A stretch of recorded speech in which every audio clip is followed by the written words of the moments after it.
and we're not going to let our cities be unsafe. We're going to make sure our cities are safe. When you have Chicago, where they had 4,000 people murdered over a very short period of time, 4,000 people, and then we have a governor stand up and say, oh, things are going swimmingly. No, they're not. We're going to make Chicago safe, just like we're going to make. Look what we did in D.C. It's so nice that we started here, because this was one of the most violent places in the United States. It'd be dangerous to be right out here. But you couldn't go to a restaurant. The restaurants were all dying. The whole place was dying. You'd have these gorgeous, look at the Washington Monument over there. You'd have these gorgeous buildings and monuments and structures. And people were afraid to leave their apartment. They were afraid to go to work. They'd get into an Uber and they'd feel safe, and then the Uber would be attacked. They thought they made it to safety, and then the Uber was attacked on the trip in. But we've done a great job, and now it's considered a totally safe city. We haven't had problems. It took us 12 days to make it great. We took out, Pam, 1,700 hard criminals, career criminals in many cases, but these are hardened criminals. Many of them came in through the Biden open borders. We brought them back to the countries. And a couple were so violent that we put them in jail. We don't want to take a chance that they could get back in, because no matter how good we do, somebody can sneak in. They were so violent and so bad. One arrested 28 times. Every time he left prison, he'd get into a violent incident. 28 times. And we put him away for a long time. But we're done with the angry mobs. We're done with it. This is such an unbelievable place right now. You take a look where you can walk down the middle of the street with your wife or your husband. Your children can walk. They can walk alone. It doesn't matter. They can walk anywhere in Washington, and they're safe now. If this were a year and a half ago, a year ago, they'd have a serious chance of being badly hurt, even killed.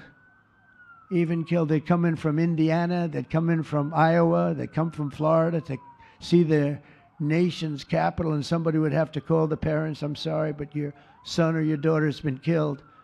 Not anymore. You hear those sirens going off? That's good. That's a good sound. That means they either got the bad guy or they're going to stop the bad guy. You didn't hear that sound because nobody wanted to do anything. Nobody. Listen to the beauty of that sound. Seriously. And that's the real deal sirens. They're not politically correct sirens. You hear them, they're about 3 miles away. That's great. What a beautiful sound. They're stopping crime. That's what they're doing. So we're done with the voices of fools. They're fools. And death threats. And we're going to make our cities safe. And I thought it was Charlie's, one of his biggest dreams was that. He couldn't believe it. Chicago is going to be a great city again. We've already, we sent people in there 6 months ago. And this governor said, well, crime is down. Yeah, that's because we had the FBI in there for 6 months, just preparing it for the bigger surge. And they've done a great job, the cash and the FBI.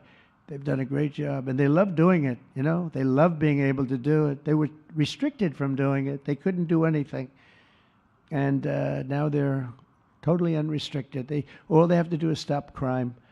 And they're doing it. By the way, Memphis, as you know, you heard they went in about a week ago. One of the most dangerous places in the country. It's really in the world. It's not just the country. They have very few cities that would compare to some of these cities. You go to Afghanistan, you say, oh, that's unsafe. Well, the crime numbers are much better than the crime numbers in places that we have. So Memphis, I understand, is doing unbelievably in 1 week. It's like a different place. And this took 12 days, and then after that, we just perfected it. But after 12 days, we had good safety here. After 1 month, it's like, it's really amazing. And by the way, restaurants are booming. Restaurants are opening up. The big problem we have, you can't get into a restaurant in D.C. anymore. So they're opening up. It's a beautiful thing to see. It's called safety. It's called law enforcement and letting them do their job. And that's why I said last month that I have directed the attorney